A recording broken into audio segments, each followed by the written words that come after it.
बिस्मिल्लाहिर्रहमानिर्रहीम। अस्सलाम वालेकुम। मेरी प्यारी बेटियां कैसी हैं। मैं अपनी ख़ास बेटियों के लिए आज की रेसिपी लेके आई हूँ, खूबसूरती वाली, प्यारी प्यारी। आपको भी खूबसूरती पसंद है, मुझे भी और मेरे अल्लाह ताला को भी। तो ये मैं प्लेट सजा के लेकर आई हूँ। आपके घर में कोई मेहमान आ जाते हैं तो आपने उसमें फल सजाने हैं या सलाद सजाना है या कोई भी सजावट करनी है तो आप इस तरह करेंगी। माशाल्लाह इसमें ये सेब हैं, ये अंगूर हैं, ये माल्टे हैं और ये इसके अंदर चुकंदर मैंने रखा है। तो ये देखें कितनी खूबसूरती लग रही है।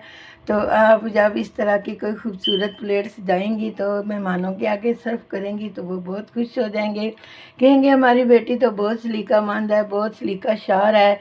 तो अब आपने क्या करना है कि इसी तरह एक छोटी सी प्लेट लेके उसमें ज़्यादा फल नज़र आते हैं लेकिन थोड़े थोड़े लगते हैं। तो उम्मीद है कि आपको मेरी आज की यह रेसिपी बहुत पसंद आएगी। अगर पसंद आ जाए तो शेयर करें, लाइक करें, सब्सक्राइब करें।